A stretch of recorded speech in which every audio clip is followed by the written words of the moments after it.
کے لیے نہیں رکھا.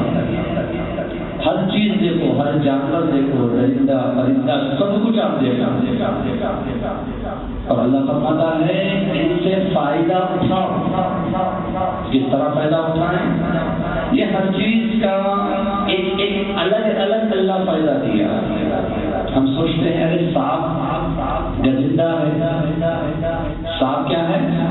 گزندہ ہے، دستا ہے. سانپ سے تو لوگ مرتے نا، پھر سانپ کو اللہ پیدا نہیں کرا. سوال آتا نہیں آتا. ہر چیز اللہ ہمارے لیے پیدا کرا، تو کیا سانپ بھی ہمارے لیے پیدا ہوا؟ سانپ قریب آئے گا، ہم اس کے قریب جائیں گے، ڈسے گا نہیں ڈسے گا؟ پھر کیا سانپ ہمارے لیے ہے؟ بات ہضم نہیں ہوتی. دماغ وہ بات قبول نہیں کرتا. وجہ کیا ہے؟ کیونکہ سانپ بولتے لوگ ڈر میں آتے اور ہر جگہ ہوتا کیا سانپ ہے، لوگ ڈر کر کھاتے. تو سانپ کیوں پیدا ہوا؟ سانپ پیدا کیوں ہوا؟ اللہ نے سانپ کو پیدا کیوں کیا؟ اس لیے پیدا کرا کیونکہ سانپ کے زہر سے کئی میڈیسن بنتی، کئی دوائیاں بنتے جو ہمارے لیے شفا یابی کا ذریعہ ہے. اب یہ بات جب سوچتے ہیں سائنٹسٹوں کو پوچھو، سانپ میں بھی وہ زہر جو جتنا پرانا ہوتا ہے سانپ، اس کا زہر اتنا قیمتی ہے. اور ہر دوائی میں جو ضرورت کے وقت دوائی استعمال کی جاتی ہے، جو بیماریاں ہوتی ہیں ان بیماریوں کے لیے جو دوائی دی جاتی ہے اس میں بھی سانپ کا زہر رہتا ہے. پھر اللہ تعالیٰ کیوں پیدا کرا؟ تو ایسے انگن نعمتیں، چاہے آپ درندے لے لو، پرندے لے لو، چاہے آپ زمینی مخلوق لے لو، چاہے آپ آسمانی مخلوق لے لو، چاہے آپ سمندری مخلوق لے لو، ہر چیز اللہ ہمارے لیے پیدا کرا. پھر ہم کو کیا بولا؟ تمام چیزیں تمہارے لیے ہیں مگر تم میرے لیے. تم کس کے لیے ہو؟ میرے لیے. اس طرح قرآن میں اللہ فرماتا ہے وَمَا خَلَقْتُ الْجِنَّ وَالْإِنسَ إِلَّا لِيَعْبُدُونِ. میں میرے بندوں کو صرف اور صرف میری عبادت کے لیے پیدا کیا. انسانوں اور جنات دونوں اس کے لیے پیدا کرا. وَمَا خَلَقْتُ الْجِنَّ وَالْإِنسَ إِلَّا لِيَعْبُدُونِ. میں نہیں پیدا کیا انسانوں کو اور جناتوں کو مگر میری عبادت کے لیے. اب یہ عبادت کیا ہے؟ عبادت کا درجہ کیا ہے؟ آئیے آگے بڑھتے ہیں. دو چیزیں عبادت میں آتی ہیں، ایک حقوق اللہ، ایک حقوق العباد. ایک اللہ کا حق، دوسرا بندوں کا حق. دو چیزیں عبادت ہیں، دونوں چیزیں. آئیے باتیں کرتے ہیں کیسے دونوں چیزیں عبادت ہے. دو چیزیں عبادت ہے، ایک حقوق اللہ، ایک حقوق العباد. حقوق اللہ کیا ہے؟ اللہ کا. اللہ کے حق مراد ہر وہ چیز جو اللہ کے لیے.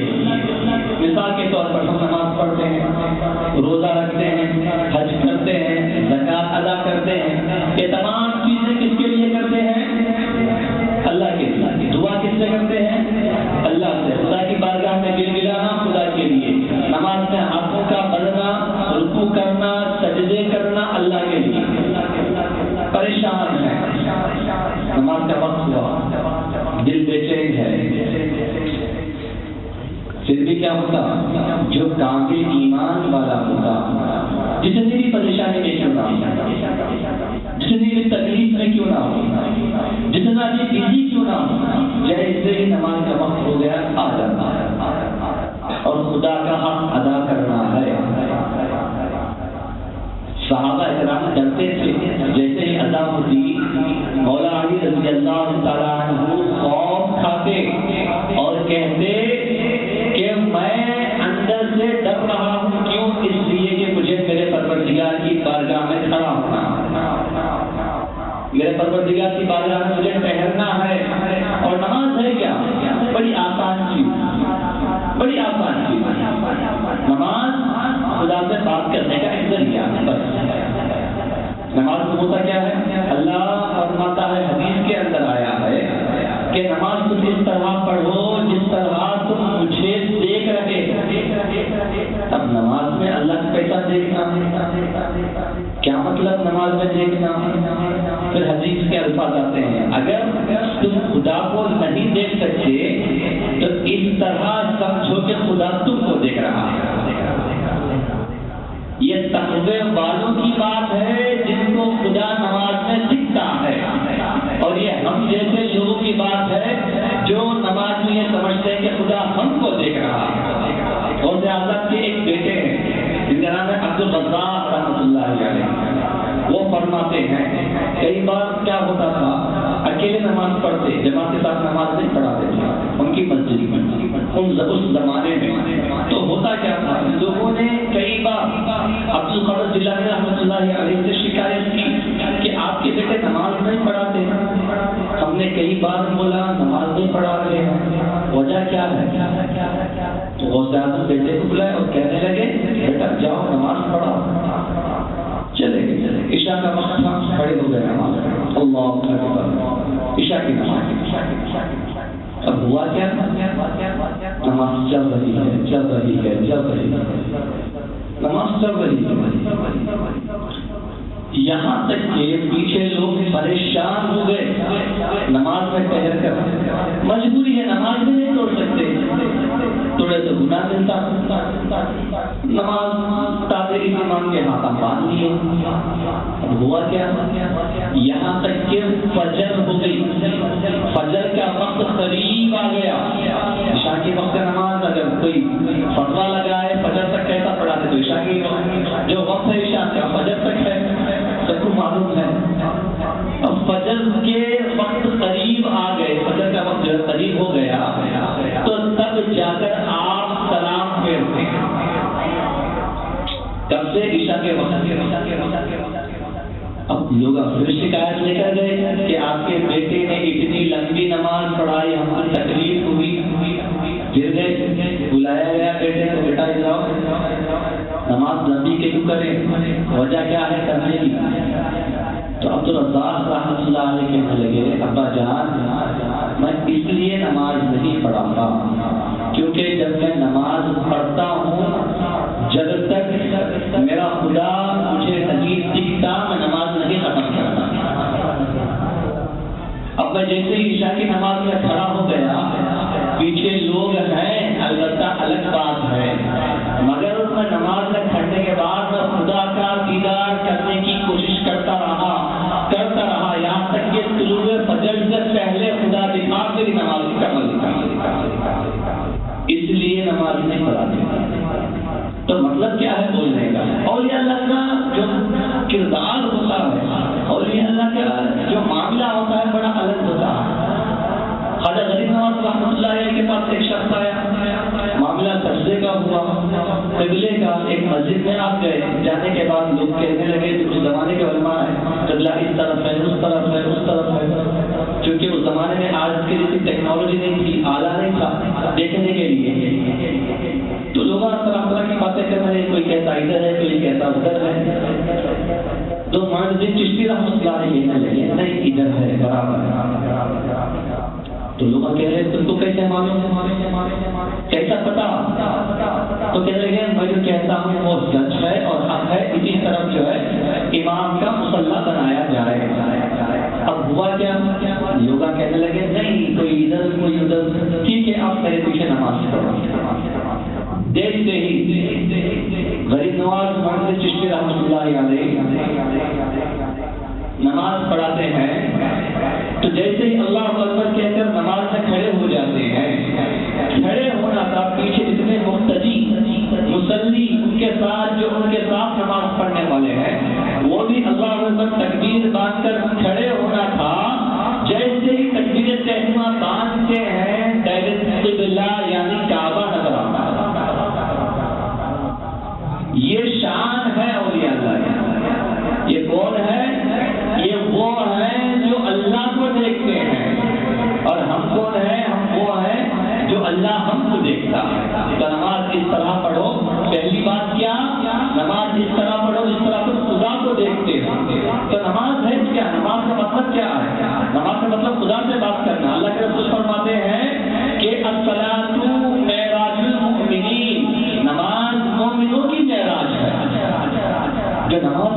جاتے ہیں بڑے ادب و احترام سے.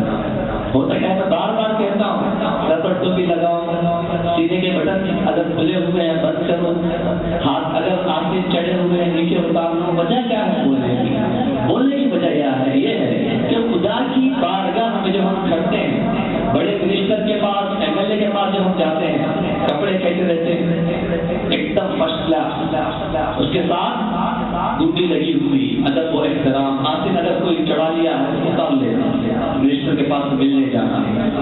یہ تو منسٹروں کا منسٹر ہے، بادشاہوں کا بادشاہ، خالقوں کا خالق ہے. ارے جس نے ساری کائنات بنائی، اگر وہ چاہے تو ہم پیدا ہوئے، وہ چاہے ہم مریں گے، تو اس کی بارگاہ میں کیسے جائیں؟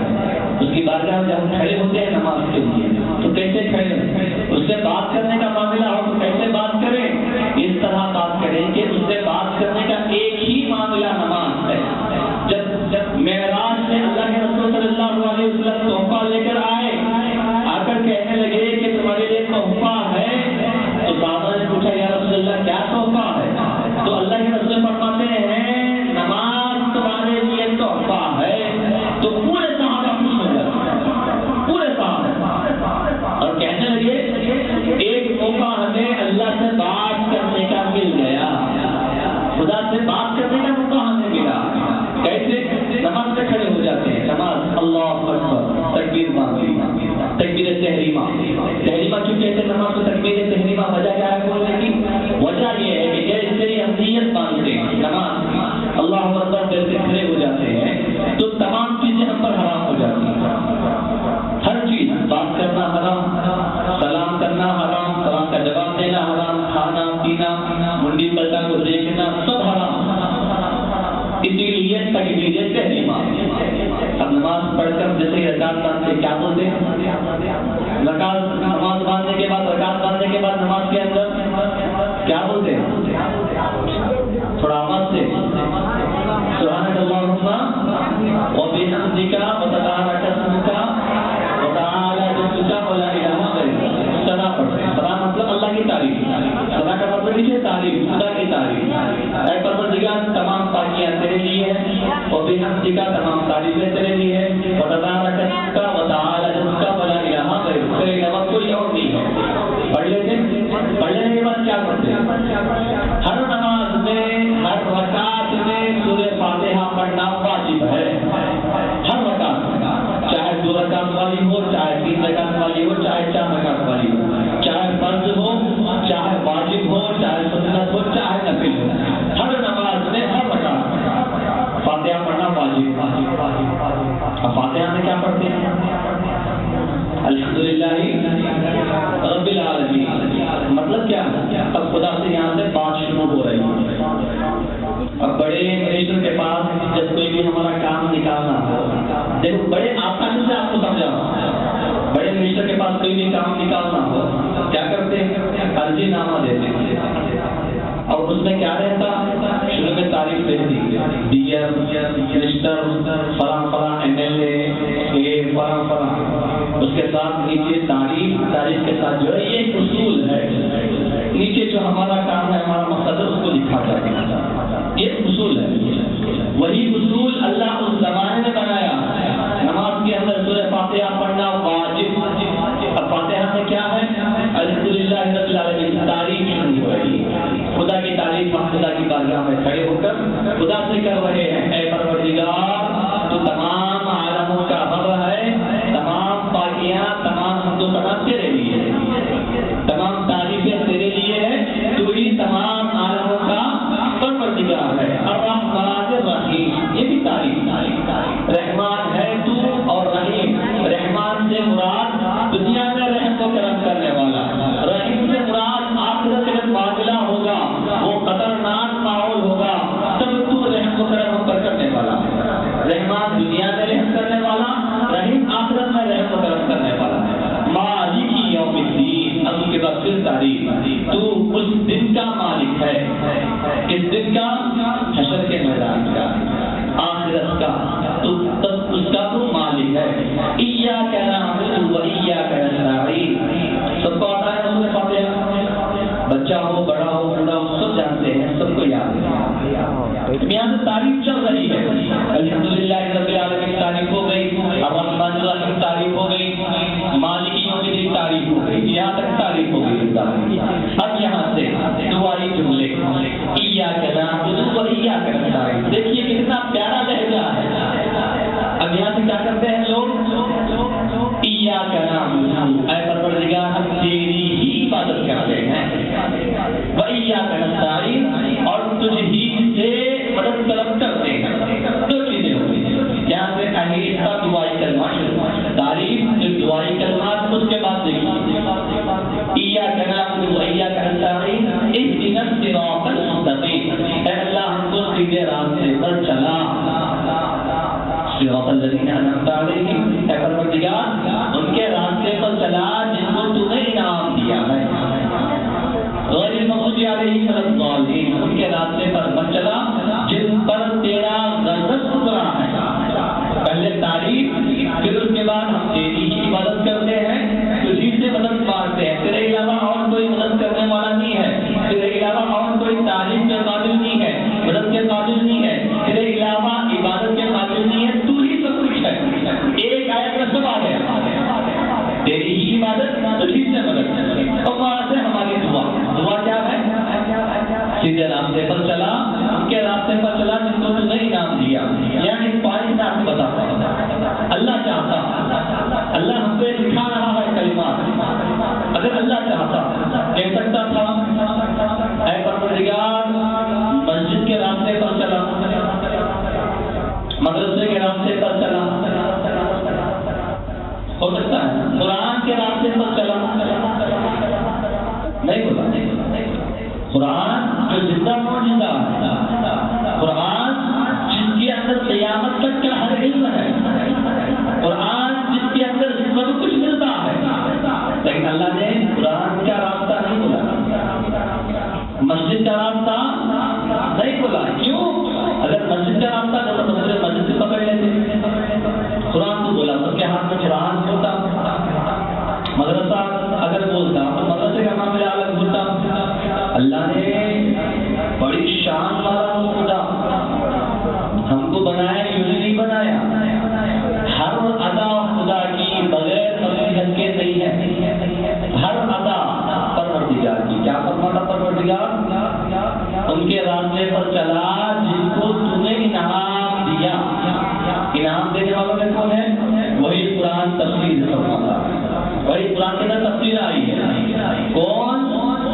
من النبیین والصدیقین والشہداء والصالحین، چار جماعتیں ہیں جن پر خدا کا انعام اترا ہے۔ کون کون؟ نبیین، انبیاء کرام، مطلب کیا ہے؟ رسولوں کا راستہ ہمارے لیے باعث نعمت ہے، باعث جنت ہے۔ والصدیقین، سچوں کا راستہ، سچوں سے مراد کون؟ وہ لوگ جو کبھی زندگی میں جھوٹ نہیں بولے، ہمیشہ خدا کی راہ میں، خدا کے خوف میں اپنی زندگی کو گزارا، وہ لوگ۔ قرآن کے اندر تفسیر بیان کی جا رہی ہے، قرآن من القرآن سے۔ والشہداء، اور وہ لوگ جو شہید ہو گئے۔ یہاں پر شہید کے دو معنی، ایک لڑ کر شہید ہونا، دوسرا اپنے نفس سے لڑتے لڑتے شہید ہونا۔ ایک لڑ کر جہاد میں، وہ تو سب جانتے ہیں۔ دوسرا کیا مراد ہے؟ دوسرا مراد یہ ہے کہ اپنے نفس سے لڑنا۔ اللہ کے رسول صلی اللہ علیہ وسلم جنگ کو جا کر فتح پا کر راستے میں آ رہے ہیں اور صحابہ سے فرماتے ہیں اے صحابہ، جس جنگ سے ہم لوٹ رہے ہیں یہ چھوٹی جنگ ہے، اور جس طرف ہم جا رہے ہیں بڑی جنگ کی طرف ہم جا رہے ہیں۔ بڑی جنگ کیا مطلب؟ اپنا نفس، اپنا جو نفس کہتا ہے اس کا الٹا کرنا۔ فجر کا موقع ہے، نماز بیزار بھی کی ہے، ایک مثال میں آپ کو بیزار ہے، نفس کہتا ہے سو جا، نفس کیا بول رہا؟ سو جا، دیکھ لیں گے بعد میں ہوتا نہیں. کئی بار اذانیں سنتے ہیں فجر کی، ظہر کی، عصر کی، مغرب کی. ایک مثال میں آپ کو بتاؤں، بھائی الحمدللہ نیک لوگ ہیں جو 5 وقت کے نمازی ہیں. اللہ کرے ہمیشہ ہم 5 وقت کے نمازی بنے رہیں. ایک مثال، فجر کا وقت نیند بہت زیادہ نفس کی آرام ہے، سو جا، بعد میں دیکھیں گے. یہ کون ہے بولنے والا؟ شیطان نہیں ہے، نفس ہے. نفس ہے اور نفس کے اوپر راج کرنے والا شیطان ہے. ابھی کیا کرتے؟ بعض لوگ ہیں جو نفس کی مانتے ہیں، بعض لوگ ہیں جو نفس سے لڑتے. لڑنے سے مراد کیا؟ جنگ کرنا نہیں. اگر نفس کہے سو جا تو فوراً اٹھنا، وضو کرنا، نماز کے لیے آنا. یہ ہے نفس سے لڑنا. صرف ایک مرتبہ نہیں، کئی مرتبہ. کہیں جا رہے ہیں، پیسے مل گئے، نفس نے کہا لڑ دو، لیکن خدا نے کہا جس کے پیسے ہیں دو. کہیں جا رہے ہیں، راستے پر دوست بھٹکاتے ہوئے، چلو وہاں چلے جائیں گے، کبھی ادھر جائیں گے، پھر ایک جانے کا نہیں کہا، لیکن ارادے نے کہا نہیں، اللہ سے آواز ہوگا. یہاں تک کہ بجلی کا قول ہے، آپ ایک مرتبہ پیاس سے مجبور ہیں، پیاس لگ رہی ہے، نفس نے کہا ٹھنڈا پانی کاش مل جاتا، اچھا ہوتا. بزرگوں کا جو معاملہ ہوتا ہے بڑا نرالا ہوتا ہے. آپ نے نفس کو مارنے کے لیے پوری عمر ٹھنڈا پانی نہیں پیا، پوری عمر، پوری زندگی. یہ ہے نفس کو مارنا، نفس سے جہاد کرنا. اور اسی طرح نفس سے لڑتے لڑتے لڑتے ہر معاملہ خدا کے معاملے پر چھوڑ کر، ہر چیز خدا کے معاملے پر چھوڑتے ہوئے، نفس سے لڑتے ہوئے جب ہم شہید ہوتے ہیں، جب ہم مرتے ہیں تو وہ بھی شہید کہلاتے ہیں. انہیں اللہ کہتا ہے من النبیین والصدیقین والشہداء، ان کے راستے پر جو شہید ہوئے، اور صالحین، پھر فرمایا نیک لوگ جو اچھے لوگ ہیں، نماز پڑھنے والے ہیں، خدا کی عبادت کرنے والے ہیں، اچھی اچھی باتیں کہنے والے ہیں، خدا اور رسول کی باتیں بتانے والے ہیں، جس کے اندر خوف خدا ہمیں ملتا ہے، جس کے اندر محبت رسول ہمیں ملتی ہے، ان لوگوں کے راستے پر چلنا. چار اللہ نے کہیں پر بھی قرآن کا راستہ نہیں بولا، مسجد کا راستہ نہیں بولا، مدرسے کا راستہ نہیں بولا. اگر کہا ہے تو جو قرآن والے ہیں ان کے راستے پر چلو، جو مسجد میں عبادت کرانے والے ہیں ان کے راستے پر چلو. عبادت کا راستہ نہیں، عبادت کرانے والے راستے پر ہم چلیں گے، خود بخود ہمیں عبادت کا طریقہ ملے گا. قرآن لے لیا، پڑھنے نہیں آتا، کیا کرتے؟ کیا ہے سمجھ میں نہیں آ رہا. لیکن جو قرآن پڑھانے والا ہے، جو قرآن سمجھانے والا ہے، جو قرآن صحیح معنوں میں ہم کو بتانے والا ہے، اس کے پیچھے ہم چلیں گے. قرآن بھی سمجھ میں آئے گا اور عبادت بھی سمجھ میں آئے گی. اسی لیے اللہ فرماتا ہے تو نماز بڑی آسان چیز ہے.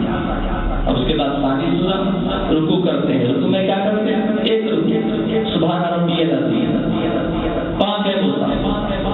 پھر اس کے بعد سبحان ربی الاعلیٰ، دونوں سجدوں میں 2 سجدے. ایک رکوع کرنا فرض ہے ہر رکعت میں، 2 سجدے فرض ہے نماز کے اندر، دونوں سجدے فرض ہے.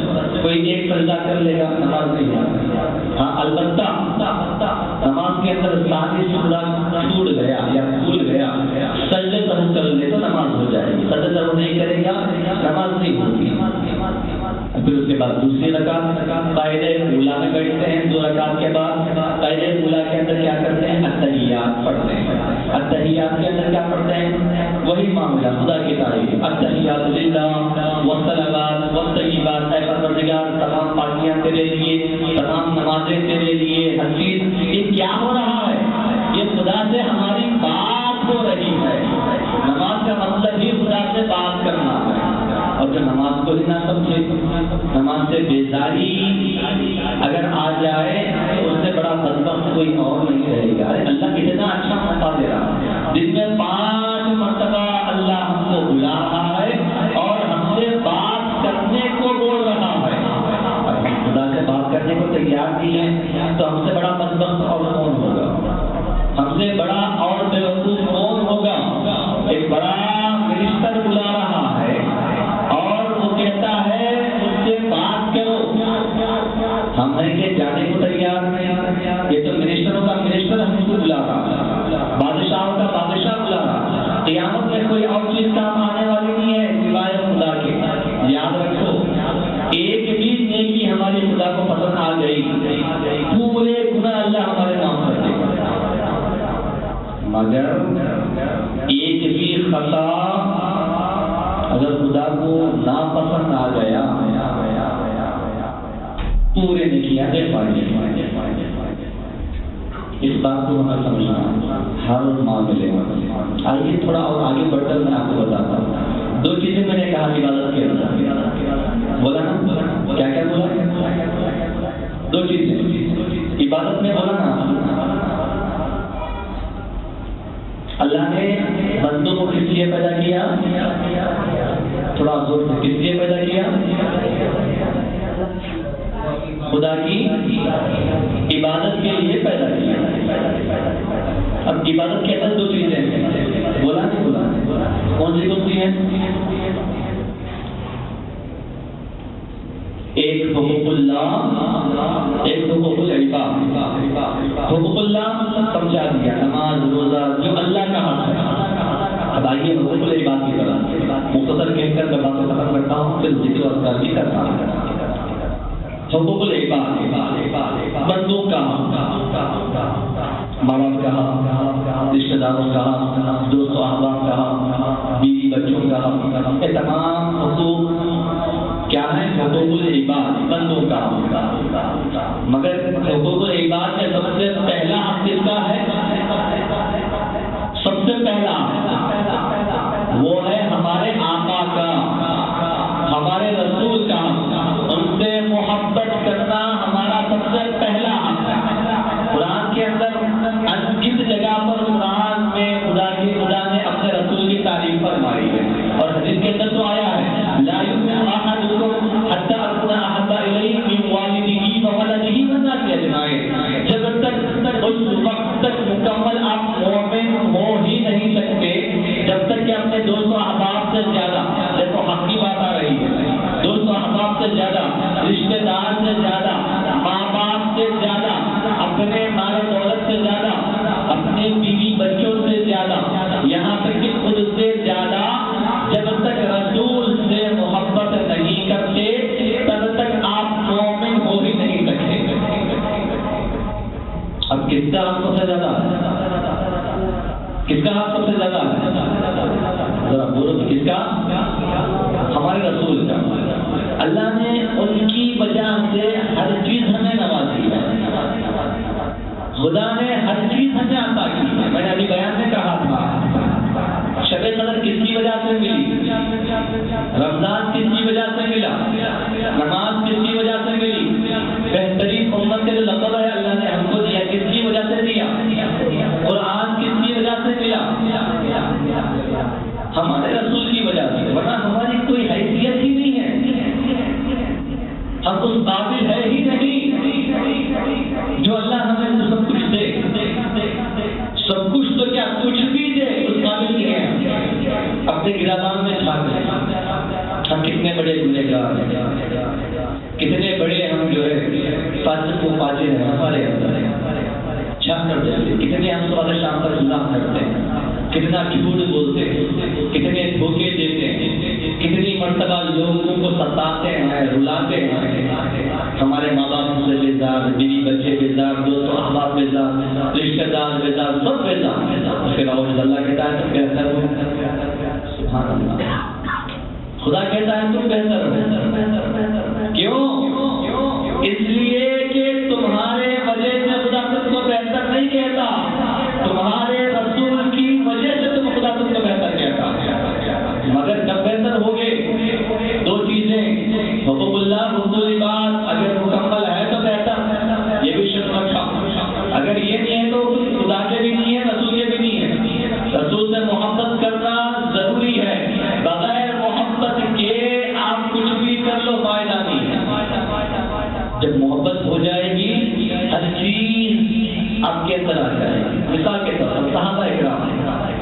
ہمارے آقا سے محبت کرتے تھے، سچی محبت کرتے تھے، سچی محبت۔ ایک مرتبہ واقعہ یہ ہوا، اللہ کے رسول صلی اللہ علیہ وسلم بیٹھے ہوئے اطراف صحابہ اچانک مسجد نبوی سے اٹھ کر چلے اللہ کے رسول ہمارے آقا چلے گئے، تھوڑا وقت گزر گیا، سمجھو آدھا گھنٹہ 1 گھنٹہ گزر گیا، اس زمانے میں نہ جانے کتنا وقت لگا، پورے صحابہ پریشان، پورے صحابہ پریشان۔ دیکھو سچی محبت کی آپ کو بات کروا، پورے صحابہ پریشان۔ اب کیا ہوا؟ ہمارے آقا جلدی آ رہے، کہاں چلے؟ تھوڑی دیر بھی اگر رسول کا دیدار نہیں ہوتا تو صحابہ بے چین ہو جاتے۔ صدیق اکبر 1 دن 2 دن گزرتے، اگر رسول کا دیدار نہیں ہوتا بے چین ہو جاتے، فوراً گھر سے نکلتے مسجد نبوی کی طرف۔ لوگوں نے پوچھا ہے صدیق اکبر سب کچھ تمہارے اندر ہے، نماز تمہارے اندر، روزہ تمہارے اندر، حج و زکات تمہارے اندر، سب کچھ تمہارے اندر ہے، سب کچھ خدا نے رسول نے تم کو دے دیا، اب سکون ملا کہ نہیں ملا؟ صدیق اکبر کہتے ہیں سب ہیں ایک طرف، جب تک میرے رسول کا دیدار نہیں ہوتا مجھے جو چاہے اس میں نہیں۔ یہ محبت ہے۔ آئیے غزوہ احد میں کیا ہوا؟ غزوہ احد جب پتا چلا رسول اللہ صلی اللہ علیہ وسلم کو نعوذ باللہ شہید کر دیا گیا، یہ مدینے کے اندر عجب ہنگامہ مچ گیا، لوگ پریشان ہیں کہ ہمارے رسول کو نعوذ باللہ غیروں نے، دشمنوں نے شہید کر دیا، پریشان ہو گئے۔ پورے مدینے کے لوگ، مرد عورتیں سب پریشان ہو گئی۔ ایک عورت بھاگتی ہوئی مدینے سے، تقریباً 2-3 کلومیٹر کا فاصلہ ہے مدینے کا اور احد کے پہاڑ کا، بھاگتے ہوئے ایک عورت احد کے پہاڑ کی طرف جاتی ہے۔ پوچھا گیا کہاں جا رہی ہو؟ وہ عورت کہتی ہے میرے حبیب کا دیدار کرنے جا رہی ہو۔ راستے میں بھاگتی ہوئی جاتی ہے، عورت بھاگتی ہوئی جاتی ہے۔ ایک صحابی ملتے ہیں، کہتے ہیں کہ دشمنوں نے تمہارے باپ کو شہید کر دیا۔ وہ عورت دیکھو سچی محبت، وہ کہتی ہے میرا باپ شہید ہو گیا، ہونے دو۔ یہ بتاؤ میرے آقا کیسے ہیں، میرے آقا کیسے ہیں؟ پھر آگے بھاگتی ہوئی ایک اور صحابی ملتی ہے، وہ کہتے ہیں دشمنوں نے تمہارے شوہر کو شہید کر دیا۔ وہ عورت وہ ہماری سچی محبت کرنے والی تھی، وہ کہتی ہے میرا شوہر انتقال ہو گیا، ہونے دو۔ یہ بتاؤ میرے آقا کیسے ہیں، میرے رسول کیسے ہیں؟ اور آگے بڑھتی ہے، ایک اور صحابی ملتے ہیں، وہ کہتے ہیں تیرے بچے کو دشمنوں نے مار دیا۔ وہ عورت دیکھو، ماں کی ممتا دیکھو، وہ کہتی ہے بچے کو مار دیا، مارنے دو۔ یہ بتاؤ میرے آقا کیسے ہیں، سبحان اللہ، میرے آقا کیسے ہیں؟ شوہر کا قتل ہو گیا، باپ کا قتل ہو گیا، بیٹے کا قتل ہو گیا، فکر نہیں، پرواہ نہیں۔ جب پتا چلا آقا الحمدللہ اچھے ہیں، تب جا کر کہتی ہے اب مجھے سکون ملا، اب مجھے سکون ملا۔ یہ سچی محبت ہمارے اندر کب آئے گا؟ اگر محبت آ جائے گا۔ صدیق اکبر کی محبت دیکھو، جب معلوم ہوا غزوہ ہے، جب کو جانا ہے، تمہارے پاس کتنا مال ہے لے کر آؤ۔ ہمارے بابوں کی محبت وہ تھی، کہنے لگے آدھا گھر میں رکھ دیا یا رسول اللہ، آدھا تمہارے لیے لے کر آیا۔ حکم آنا تھا، حکم آنا تھا، سب کچھ قربان کر لینے والے تھا، اپنے جان و مال کو قربان کر دینے والے تھا، حکم بس۔ صدیق اکبر کی محبت تھی۔ صدیق اکبر کہنے لگے یا رسول اللہ سب کچھ لے کر آ گیا، گھر میں جو تھا سب کچھ لے کر آ گیا۔ آقا فرماتے ہیں گھر میں کیا رکھے ہو، گھر میں کیا رکھے ہو؟ صدیق اکبر فرماتے ہیں یا رسول اللہ اللہ اور اس کے رسول کو گھر میں رکھا ہو، یہی میرے لیے کافی ہے۔ یہ محبت ہوتی ہے۔ اور واقعہ بتا رہا تھا، کیا واقعہ تھا؟ اللہ کے رسول بیٹھے ہوئے چلے گئے، صحابہ کے اندر دیکھیے پریشانی شروع ہو گئی، پریشانی شروع ہوئی۔ صحابہ اٹھے، اللہ کے رسول کو ڈھونڈنے لگے، کوئی ادھر چلے جاتے، کوئی ادھر چلے جاتے۔ اس میں تھے ایک صحابی رسول ابو ہریرہ سے سب سے زیادہ حدیثیں مروی ہیں بخاری شریف میں اور دیگر حدیث کی کتابوں کے اندر، وہ ایک نظر جا رہے ہیں، اپنے طرف سے جا رہے ہیں۔ پوچھا گیا کدھر جا رہے ہو؟ ابو بکر کہتے ہیں میرے رسول سے ملاقات کے لیے جا رہا ہوں۔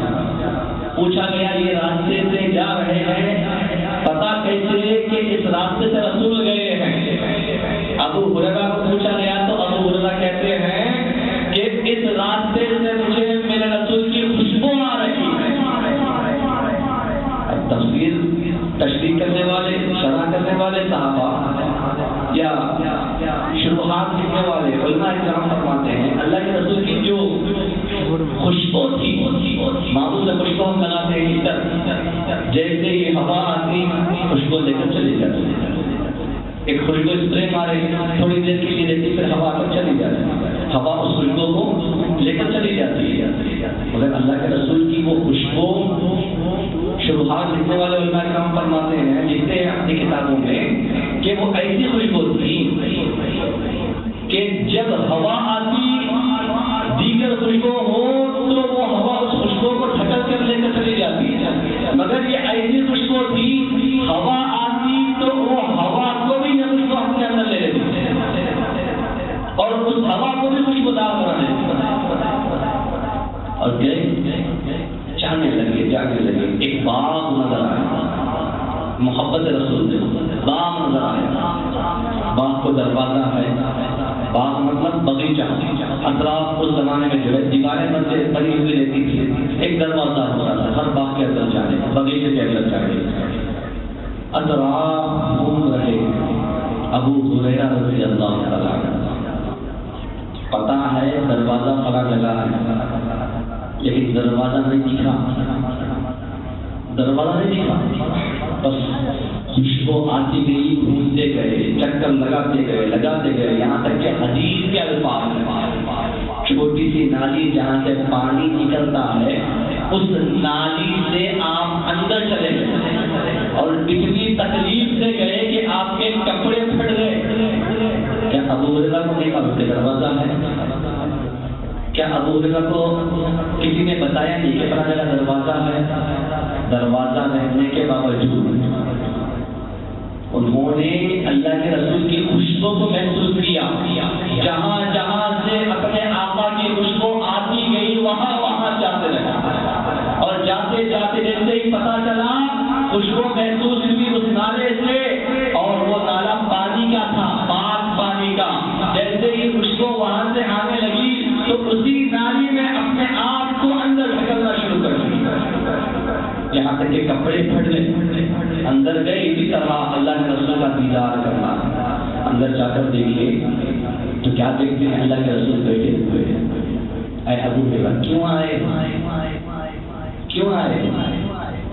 ابو ہریرہ کہنے لگے یا رسول اللہ آپ کا دیدار کرنے کے لیے آئے، آپ کو دیکھنے کے لیے آئے، یہ ہے سچی محبت۔ ہم کو بھی چاہیے کہ ہم کو سچی محبت کرنے والا اللہ بنائے۔ دو چیزیں میں نے کہا، حقوق اللہ، حقوق العباد۔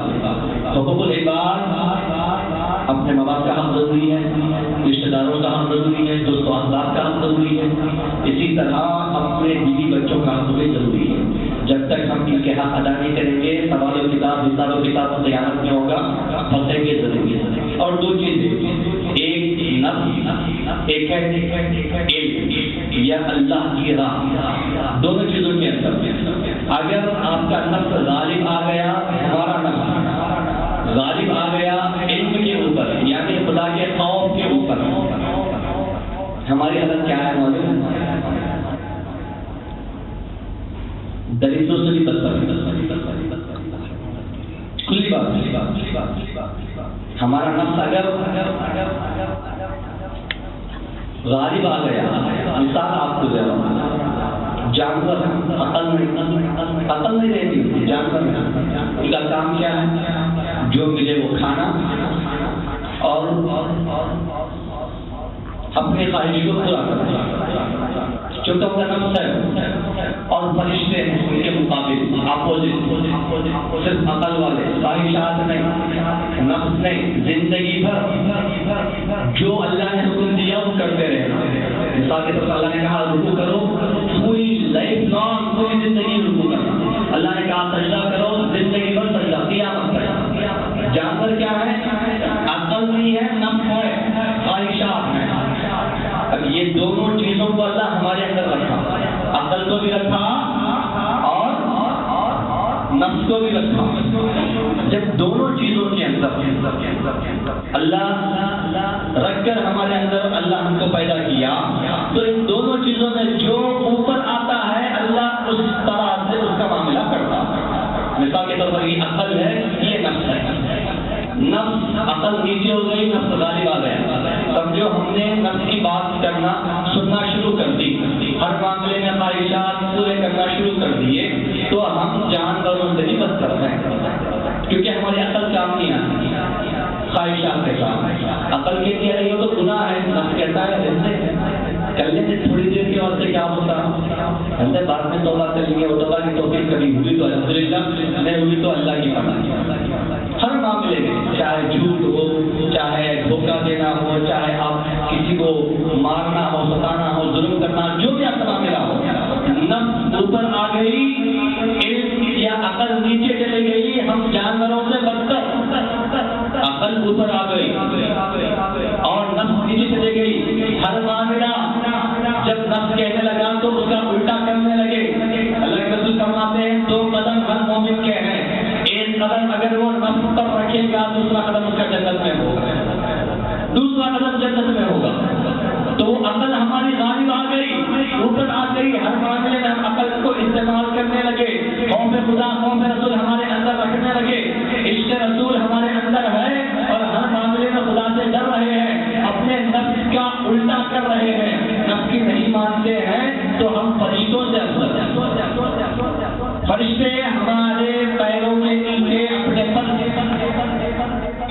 اپنے پروں کو پھیلاتے ہیں. کب؟ جب اللہ کے ہو جاتے ہیں. مگر نفس کی بات سننے لگے، نفس کا معاملہ آئے تو ہر معاملے میں نفس کو ترجیح دینے لگے، ہماری حالت کیا؟ جانوروں سے بدتر. تو ان 2 چیزوں کو آپ اپنے خیال میں رکھیں. انشاءاللہ موقع ملے تو پھر کبھی آپ کے سامنے بیان کروں گا. ان دونوں چیزوں سے اپنی بات کو سمجھیں اور ہمیشہ اللہ اور رسول کی بات کو سنیں اور اطاعت کرنے کی ہر طرح کوشش کریں. اللہ تعالیٰ دعا ہے کہ ہمیں صحیح معنوں میں سمجھنے کی توفیق عطا فرمائے، صحیح معنوں میں اسلام پر چلنے والوں میں کرنے کی توفیق عطا فرمائے. آمین.